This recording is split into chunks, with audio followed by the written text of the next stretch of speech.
자, 러시아의 대문호 톨스토이는 사람은 무엇으로 사는가라는 단편 소설을 쓴 적이 있습니다. 한 천사가 이제 하나님의 징계를 받아서 세상으로 내려오는 장면으로 이 소설의 이야기는 시작되는데요. 하나님은 그 천사에게 임무를 주셨습니다. 너는 세상에 내려가서 사람은 무엇으로 사는가를 알아오너라. 무엇이 사람을 사람답게 만드는지, 사람이 어떻게 사는 것이 아름다운 인생을 사는 것인지를 깨닫고 원하는 것이었습니다. 자, 그 천사가 이제 세상에 내려와서 이제 사람들의 삶을 가까이에서 지켜본 결과 그 답을 찾았는데요.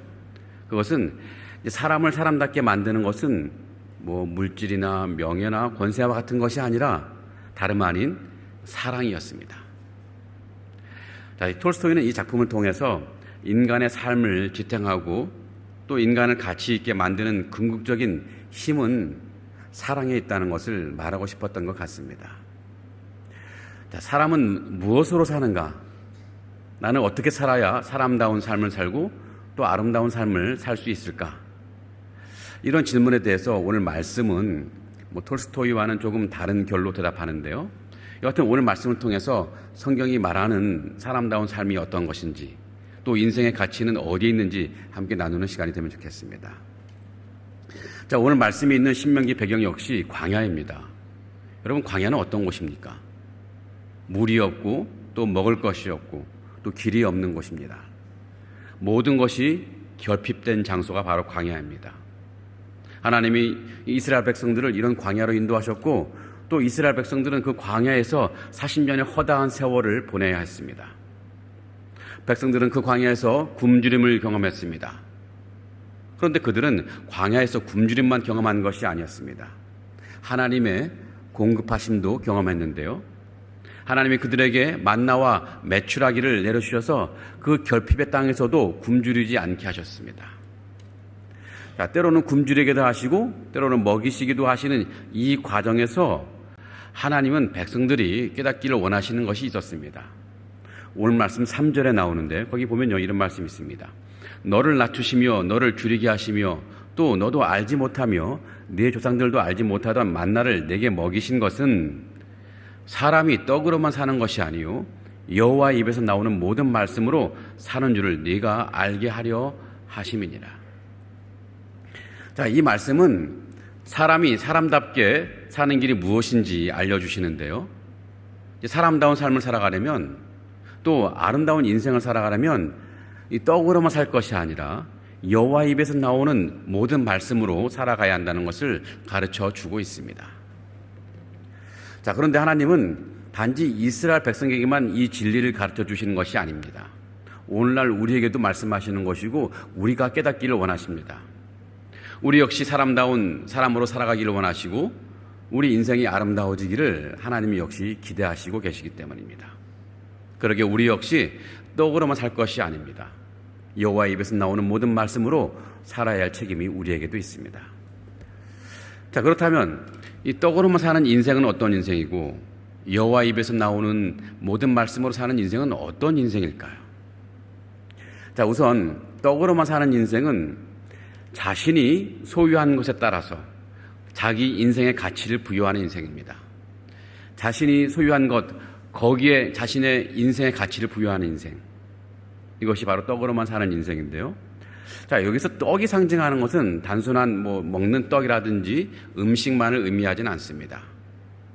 자, 우리의 생존과 또 안정된 삶을 위해 필요하다고 생각되는 모든 물질적인 자원들 또는 세상적인 안전 장치 등을 상징합니다.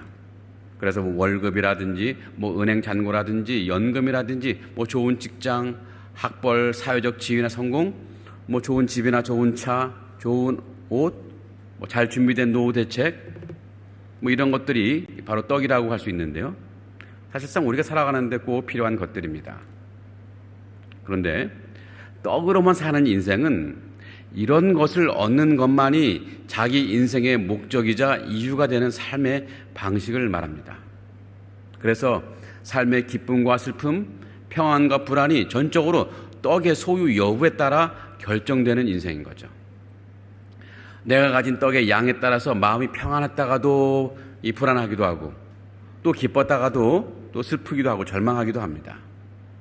그래서 더 많은 떡을 얻는 그것에 아침부터 저녁까지 하루 종일 혹은 일주일 내내 인생의 전부를, 자신의 에너지를 쏟아붓는 그런 삶을 살아가는 거죠. 이 떡을 충분히 쌓아두고서야 비로소 안도의 한숨을 내쉬는 삶, 그것이 바로 떡으로만 사는 인생입니다. 자, 그렇다면 하나님의 입에서 나오는 모든 말씀으로 사는 인생은 또 어떤 인생일까요? 그것은 하나님이 주신 뜻에 따라서, 하나님이 주신 소명에 따라서 살아가는 것에 그 가치를 부여하는 인생입니다. 다시 말하자면 단순히 생존을 넘어서 하나님이 인생에 주신 목적, 하나님이 인생에 주신 사명을 이루며 살아가는 인생, 그 인생이 바로 하나님의 입에서 나오는 모든 말씀으로 사는 인생입니다. 그러기에 이 말씀으로 사는 인생은요, 떡의 노예가 되지 않습니다. 때로는 떡이 있을 수도 있고 없을 수도 있습니다. 하지만 떡이 있거나 없거나에 거기에 매이지 않죠. 좋은 옷을 입거나 입지 못하거나에 별 상관이 없습니다. 멋있는 집에 살거나 살지 않거나 상관이 없고, 멋진 직업을 가졌거나 그렇지 않거나 상관이 없습니다. 노후가 준비되었거나 준비되어 있지 않거나, 혹은 건강하거나 건강하지 않거나 거기에 마음이 빼앗기지 않는다는 것입니다.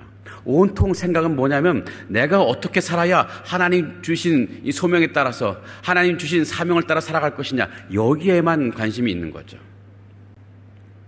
자, 요약하면 이 떡으로만 사는 인생은 소유하고 누리는 것에 모든 삶의 에너지를 사용하는 인생이라면, 여호와의 입에서 나오는 모든 말씀으로 사는 인생은 하나님이 주신 소명에 따라 살아가는 인생입니다.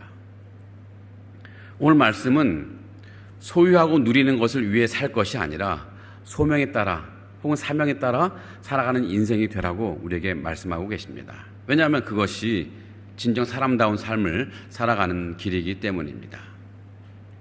자, 그러면 왜 떡으로만 사는 인생은 사람다움을 잃는 인생이고, 여호와 입에서 나오는 모든 말씀으로 사는 인생은 사람답게 사는 인생이 되는 걸까요? 자, 우선 떡으로만 사는 인생, 떡으로만 살 때는 우리는 존재의 이유를 잃어버리는 것이기 때문입니다. 존재의 이유를 잃어버려요. 여러분, 우리 인생은 애초에 떡으로만 살도록 창조된 존재가 아닙니다. 하나님이 우리를 만드신 본래의 목적은 그분의 말씀을 따라서 그분의 뜻을 이루며 살아가는 것에 있습니다.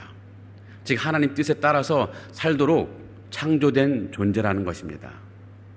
자, 창세기 1장 28절에 이런 말씀이 있습니다. 하나님이 그들에게 복을 주시며 하나님이 그들에게 이르시되 생육하고 번성하여 땅에 충만하라.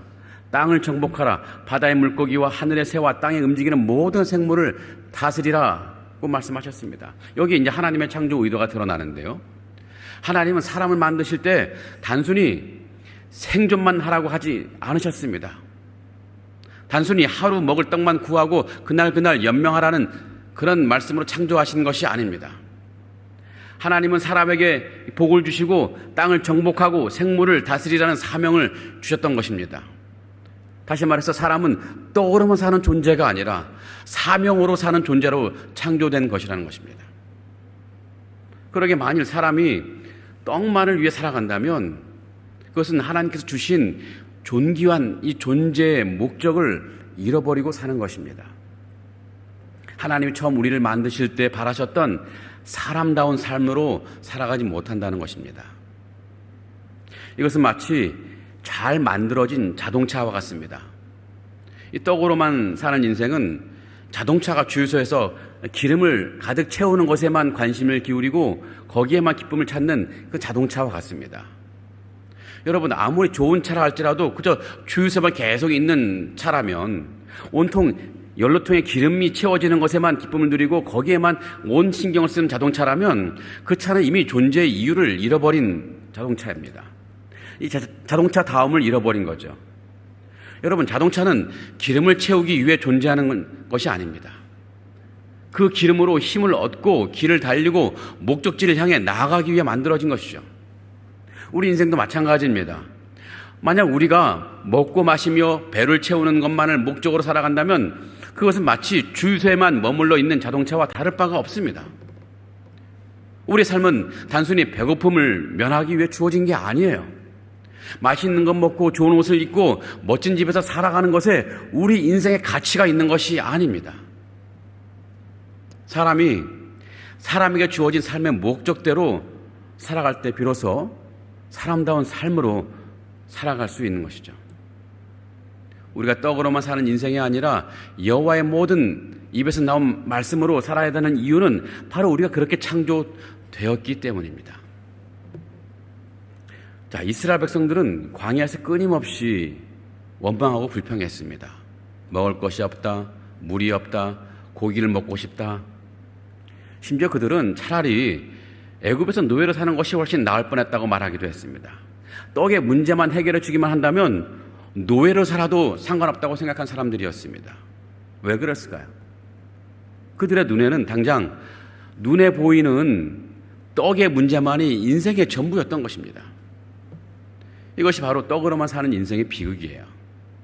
삶의 목적이 오직 생존과 물질적인 만족에만 머물러 있다면 그때부터 인생의 가치는 계속해서 한없이 추락하고 마는 것입니다. 성도 여러분이, 이 광야 사건은요, 결코 옛날 이스라엘 백성들의 이야기로만 끝나는 것이 아닙니다. 오늘을 살아가는 우리에게도 동일하게 적용되는 말씀인데, 우리 역시 인생의 광야를 살아가면서 끊임없이 이 떡의 문제에 매달릴 수밖에 없습니다.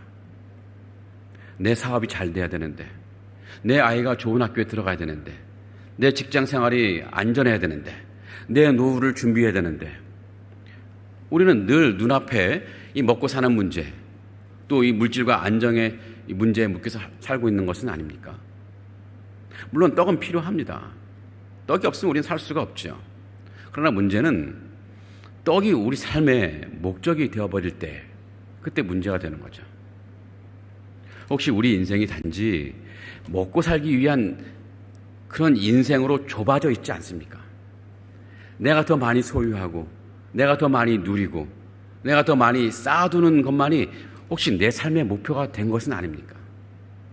만약 그렇다면 우리는 존재 이유를 잃어버린 자동차처럼 사람다움을 잃어버린 인생을 살아가고 있는 것입니다. 하나님은 우리의 삶이 단순히 생존의 반복으로 끝나는 것이 아니라 사명으로 빛나는 삶을 살아가기를 원하십니다. 이 광야 훈련은 바로 이 점을 우리에게 가르쳐 주는 것인데요. 우리가 어떤 결핍을 경험할 때, 부족을 경험할 때 하나님은 물으십니다. 너는 과연 지금 무엇으로 살고 있느냐? 떡으로만 살고 있느냐? 아니면 내 말씀으로 살고 있느냐?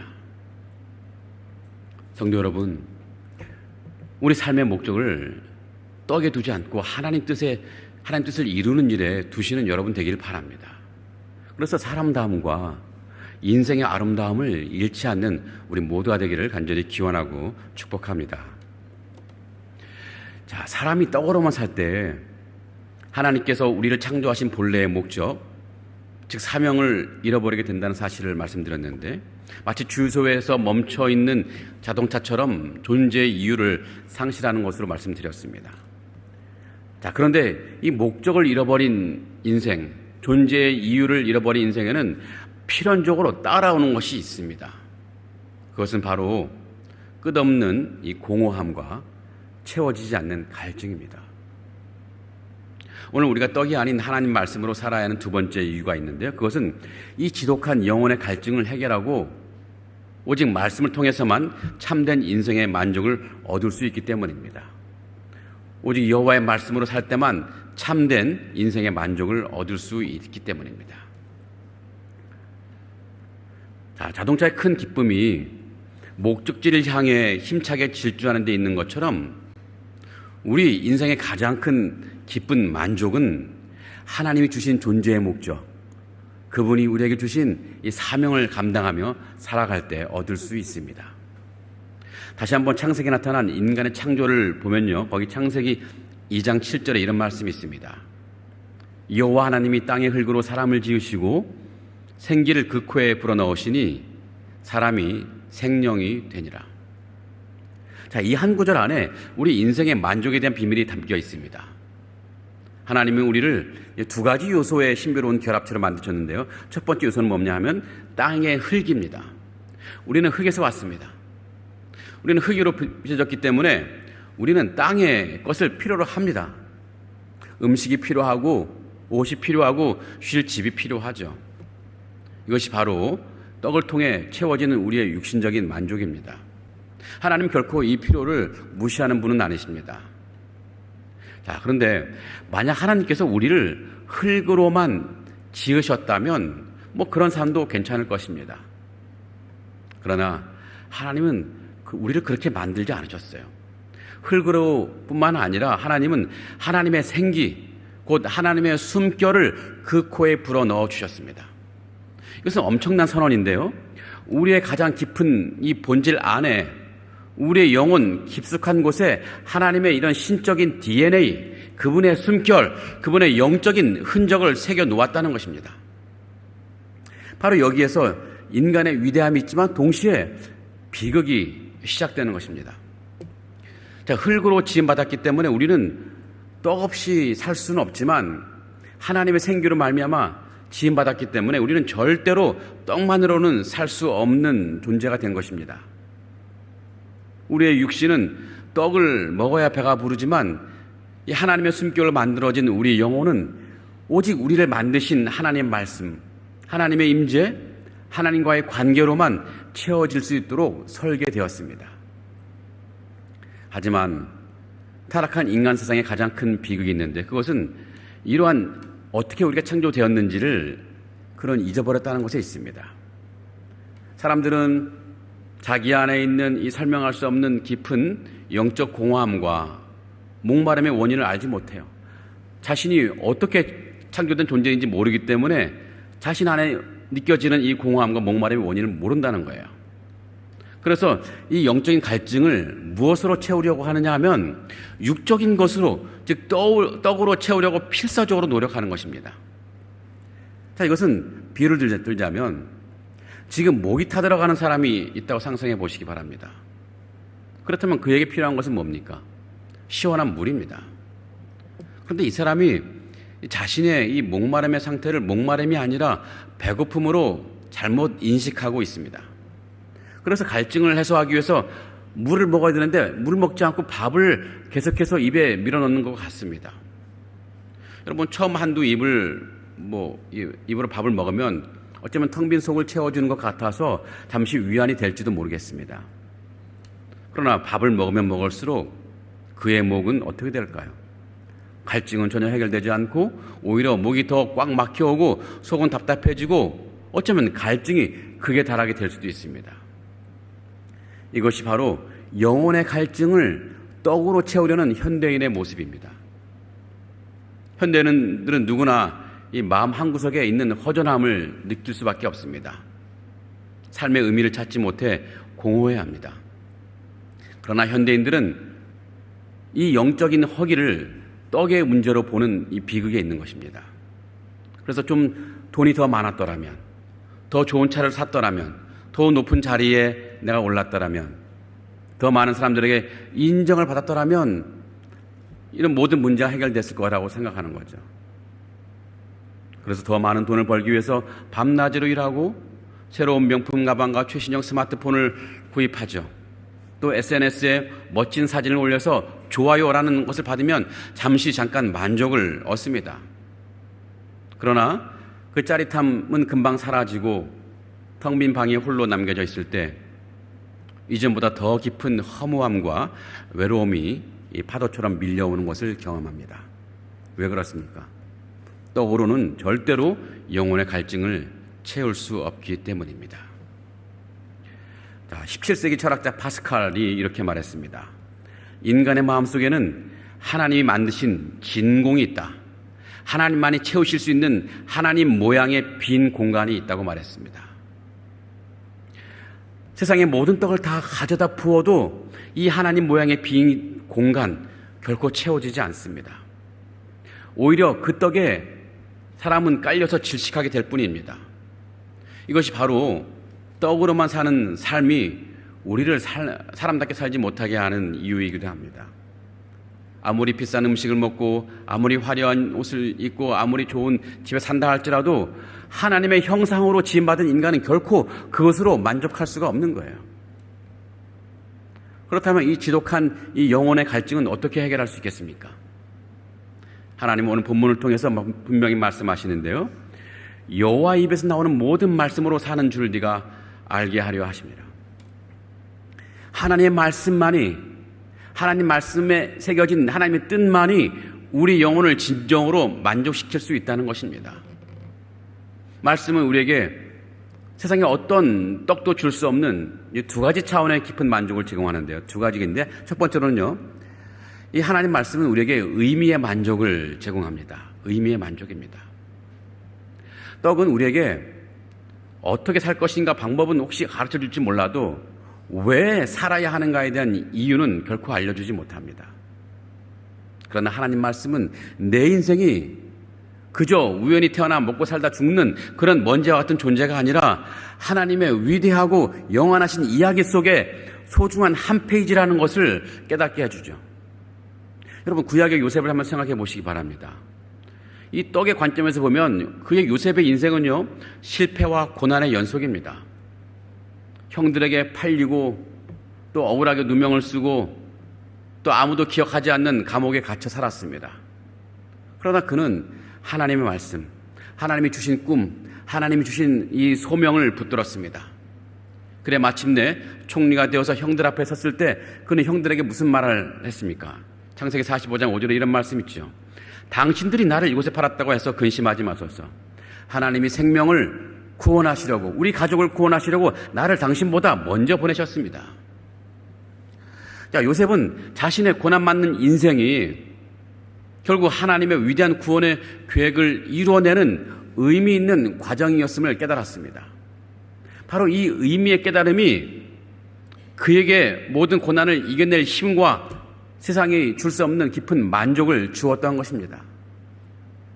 성도 여러분, 이 하나님 말씀은 우리의 평범한 일상 혹은 때로는 고통스러운 현실에 대해 거룩한 의미를 부여하곤 합니다.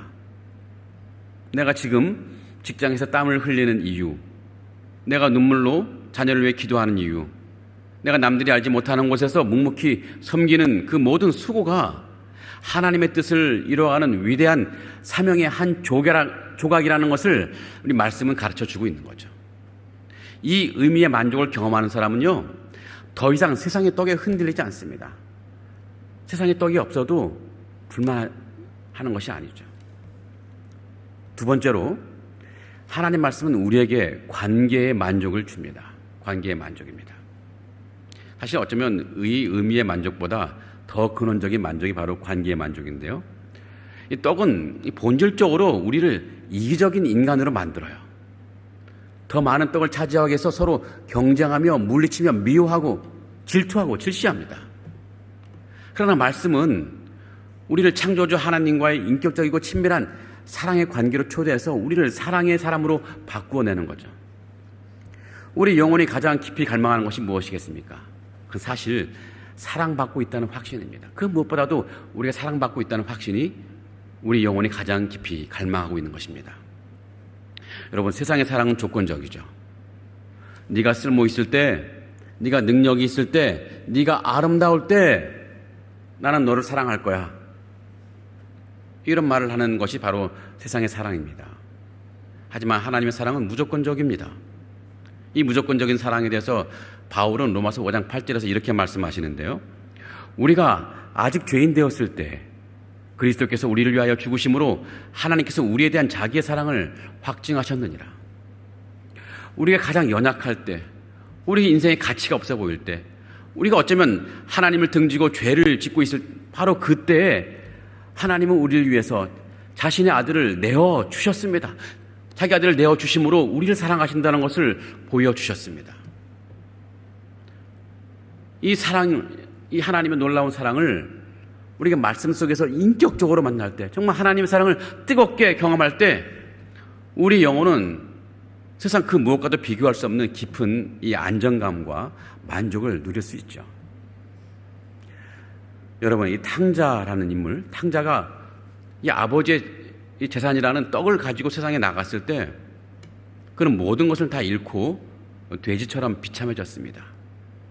그러나 그가 모든 것을 잃고 아버지 품에 돌아왔을 때 그는 잃어버렸던 아들의 신분과 더불어서 참된 만족과 기쁨을 다시 찾았습니다. 우리의 만족은 떡에 있는 것이 아니라 떡을 주시는 아버지의 품에 있는 것입니다. 아버지의 관계 속에서, 아버지가 주신 사명을 감당하는 이 관계 속에서 우리의 진정한 만족이 있는 것입니다. 성도 여러분, 우리가 떡으로만 살지 않고 말씀으로 살아야 되는 이유를 두 가지 말씀드렸죠. 첫째는 존재 이유 때문이고, 두 번째로는 참된 만족 때문이라고 말씀드렸습니다. 자, 그렇다면 이제 우리는 어떻게 하면 하나님의 말씀으로 살아갈 수 있을까요? 세 가지 정도 권면해 주고 싶은데요. 첫째로는요, 말씀으로 하루를 시작하는 것입니다. 광야에서 만나가 매일 새롭게 내려온 것처럼 우리의 영혼도 매일 새로운 말씀으로 채워져야 됩니다. 여러분, 아침에 눈을 뜨면 가장 먼저 무엇을 하십니까? 스마트폰으로 뉴스를 보십니까? 혹은 영상을 보십니까? 아니면 문자를 보십니까? 그럴 것이 아니라 하나님 말씀으로 하루를 시작해 보시기 바랍니다. 작은 말씀 한 구절이라도 붙들고 하루를 시작한다면 그것이 우리의 영혼을 살리고 하루의 방향을 결정할 것이고 우리가 사람답게 살아갈 수 있는 방향으로 우리를 이끌어 가실 것입니다. 물론 혼자 하기가 어려울 수도 있습니다. 방법이 있어요. 새벽 5시가 되면 우리 교회는 새벽 기도회가 있습니다. 현장에 나오셔서 새벽 기도를 하시든지 아니면 줌으로 들어오셔서 새벽 5시에 새벽 기도 참여하셔도 이 말씀으로 하루를 시작할 수가 있습니다. 여러분, 주보에 보면은 줌 주소가 있죠. 여기 계신 분들 내일 새벽 5시에 다 뵐 수 있기를 간절히 기원합니다. 대답을 안 하시네. 대답을 하시기 바랍니다. 5시요. 주보에 있습니다. 줌 주소가. 두 번째는요, 내 인생을 사명 중심으로 보는 거예요. 내 인생을 사명 중심으로 바라보는 것. 여러분, 떡은 수단이지 목적이 결코 아닙니다. 이것을 우리 가슴에 새겨야 돼요. 하나님이 내게 주신 좋은 환경, 직장, 재능, 가정, 시간, 물질, 이것은 단순히 나를 먹여 살리기 위한 것이 아니라 하나님이 주신 사명을 감당하라고 하나님이 우리에게 주신 것들입니다. 그러니까 내 일터는 단순히 돈을 버는 것이 아니라 하나님을 증거하는 사명의 자리입니다. 우리 가정은 단순한 안식처가 아니라 믿음의 다음 세대를 길러내는, 세우는 사명의 자리인 것입니다. 세 번째는요, 내 만족의 근원을 하나님께 두는 것. 이것이 하나님의 말씀으로 사는 길인데, 우리는 떡으로만 결코 영혼의 갈증을 채울 수 없다고 말씀드렸습니다. 여러분, 세상의 성공이나 안정으로는 우리 안에 있는 그 영혼의 갈증, 공허함을 결코 메울 수가 없다고 말씀드렸죠. 그러기에 만족의 근원을 여러분 떡에서 찾지 말고 말씀 안에서 하나님과 친밀한 관계 안에서 하나님이 주신 사명을 감당하는 그 일에서 찾으시기 바랍니다. 그래서 예배를 통해서, 기도를 통해서, 이 말씀 묵상을 통해서, 사명을 통해서 말씀으로 사는 기쁨을 여러분 꼭 경험하면 좋겠습니다.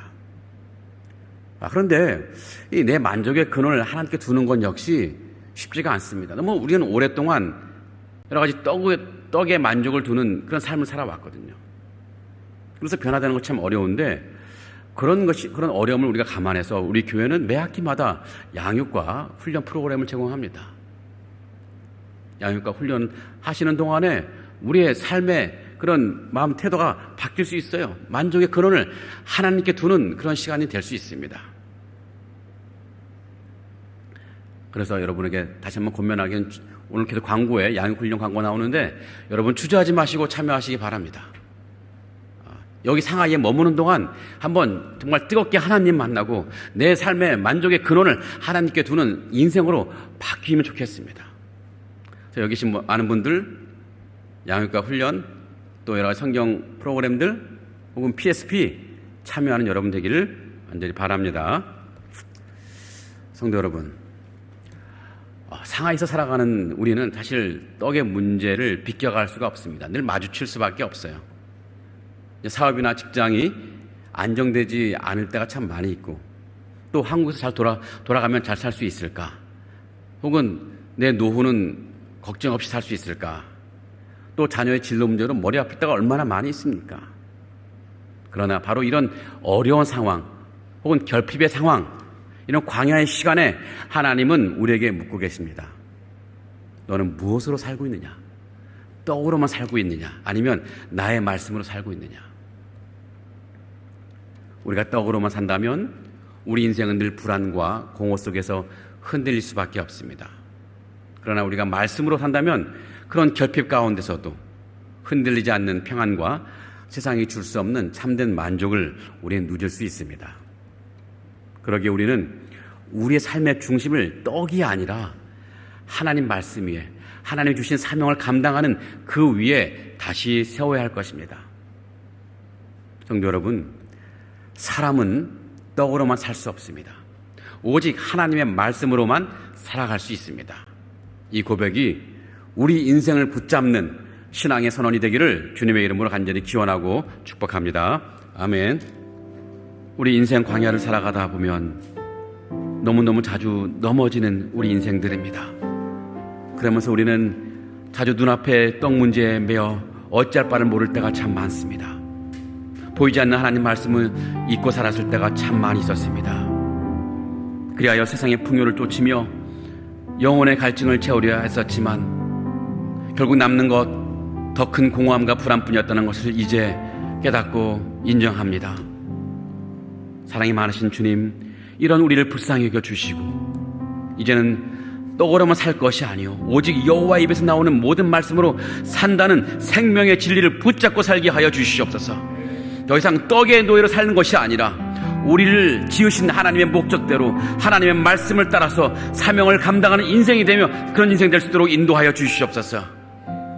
우리의 만족의 근원을 세상 그 어떤 것에 두는 것이 아니라 오직 주님께만 두게 하시고 그리하여 날마다 말씀을 통해서 주님과 깊이 교제하며 주님의 사명을 따라가 살아가며 그래서 하늘의 기쁨을 누리는 인생이 될 수 있도록 우리를 이끌어 주시옵소서. 우리의 가정과 일터, 일상의 모든 자리에서 하나님의 뜻을 온전히 따라가며 살아가는 참된 믿음의 사람으로 살아갈 수 있도록 하나님 우리를 인도하여 주시옵소서. 하나님 우리 상하이 하는 연합교회를 인도하여 주시옵소서. 참 척박한 많은 현실 속에서도 말씀으로 굳게 서게 하시고 복음으로 세상을 섬기는 교회가 되게 하시되 이 땅에서 해야 될 많은 사명을 감당하는 거룩한 공동체로 서게 하여 주시옵소서. 우리의 참된 양식이 되시는 예수 그리스도 이름으로 간절히 기도합나이다. 아멘. 이제는 떡이 아닌 영원한 생명의 말씀으로 우리를 살리시는 우리 주 예수 그리스도의 무한하신 은혜와 우리를 인생의 광야에서 단련시키시고 마침내 가장 좋은 곳으로 채우기를 원하시는 하나님 아버지의 사랑과 날마다 말씀으로 하루를 시작하게 하시고 우리 삶의 모든 걸음 속에서 하나님의 사명을 깨닫게 하시며 세상에 줄 수 없는 참된 만족으로 우리를 인도하시는 성령님의 인도하심이 오늘 주신 말씀을 마음에 새기고 이제 세상으로 나아가 떡이 아닌 하나님 말씀으로 살기를 결단하는 주님의 사랑하는 모든 상하이 하는 연합교회 성도들 머리 위에 지금부터 영원토록 함께 하실지어다. 아멘.